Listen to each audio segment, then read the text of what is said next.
Hello learners, I am New Monica.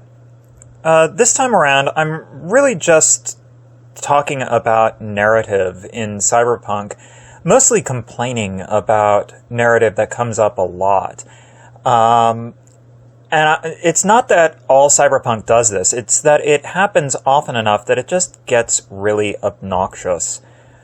All too often in Cyberpunk Narrative, you have the situation of criminal syndicates that are just so destructively naive about how they go about doing things. And you have corporations, which really in Cyberpunk function as criminal syndicates, and I don't really have a complaint about that. That's a big deal in Cyberpunk. But they end up just doing stupidly greedy things. And I mean, it almost can't be called greedy because many times they're not really profiting off of it. The most common example of this that I've seen is the situation of the corporation or the criminal syndicate, or in some cases the government, hiring outside contractors, runners, edge runners, shadow runners, whatever they call the professional, highly trained criminals of the world, hiring them to go out and do something, and they do it, and then they turn on those operatives and try to kill them. It's not that it's a bad idea, it's that it happens so often in the narrative that it becomes really obnoxious. And really, of all the ways that the mission can go wrong in these mildly meta ways, like the person that hired you turns out to betray you, that's really the easiest. And it's very lazy. There are all kinds of ways in which such things can happen that don't involve such destructive stupidity, and which are just much more interesting. Imagine a world in which criminals actually maintain their own professional reputations. I mean, the criminal world isn't one that gets consumer protection. So the only safety that you have from some criminal syndicate, which in the cyberpunk world includes corporations,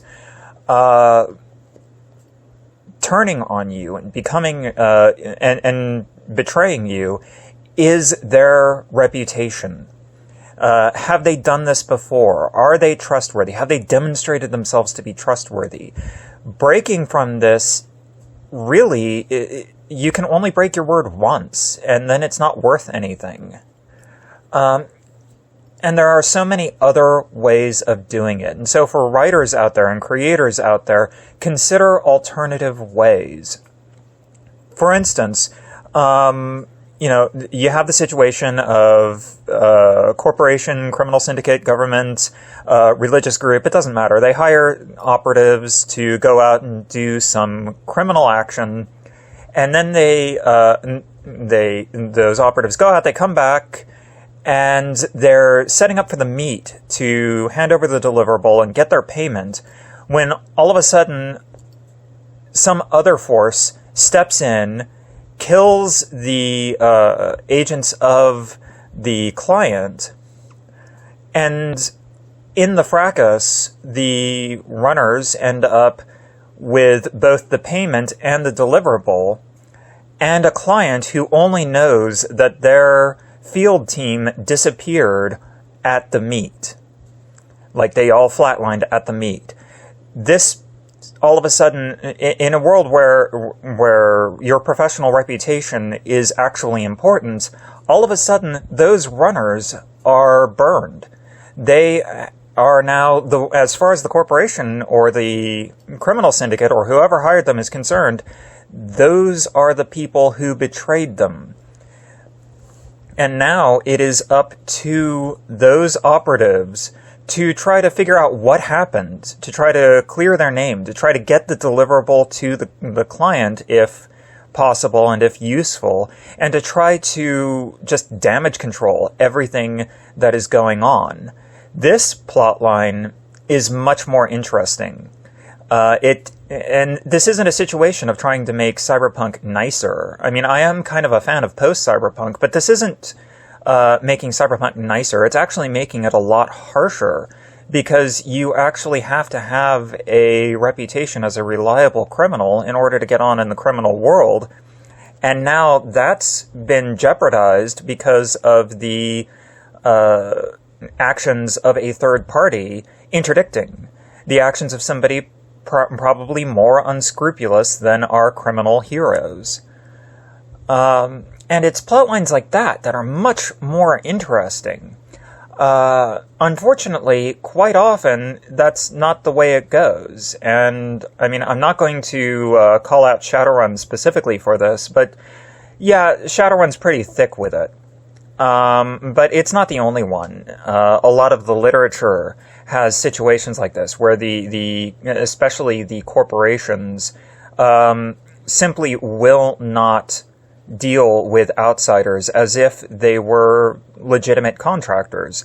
They won't give them what they need. And one of the things to point out is that the result of this is that you wouldn't get like well-trained professional free agents in the criminal world if this is what they would expect. Though all of those people would go to other career paths. You know, one thing to look at are hitmen in the modern world. Hitmen, for the most part, are actually just freelance schlubs who got desperate for money. Most of the people that hire them are just also random schlubs who are hiring hitmen over some romantic issue or over some dollar value in their personal finances. It has an extraordinarily high failure rate. In Australia, which gives us the best statistics on this, they point out that only about 40% of the hits result in a successful kill. And a lot of this just has to do with the fact that you can't get the really good people into it because, A, they're not going to do the kinds of jobs that these freelancers are doing, and B, this is a job that tends to get people arrested or killed. And there are very few people who are willing to do that who also have professional skills that could be applied to other areas of work. If you're going to get professionals who intentionally, voluntarily go into this and do this as a part of their professional life, you need to actually have some kind of professional world in which they operate. And the criminal world is, perhaps surprisingly to some people, a very professional world. And putting that into the game or into the setting only improves the setting because it gives people ties and allows you to see exactly what kind of people these are. These aren't just individuals, kind of in the void and as people pass in and out of their lives. These are people that have consistent lives that they have to live. So just as a plea to creators out there, come up with better plots, more imaginative plots involving problems with the mission itself. There are so many different options, there are so many different alternatives, and they are so much more interesting than the very staid client treachery. And yeah, that's about my rant. I was actually going to go for something a little more sophisticated, but I just kind of got fed up with some of my reading and decided to vent. Thank you for listening to this little rant, and I hope that you enjoyed it, or at least learned something from it. I guess if this is actually a learning experience. I really just ranted. I guess you learned something about hitmen. That's always good.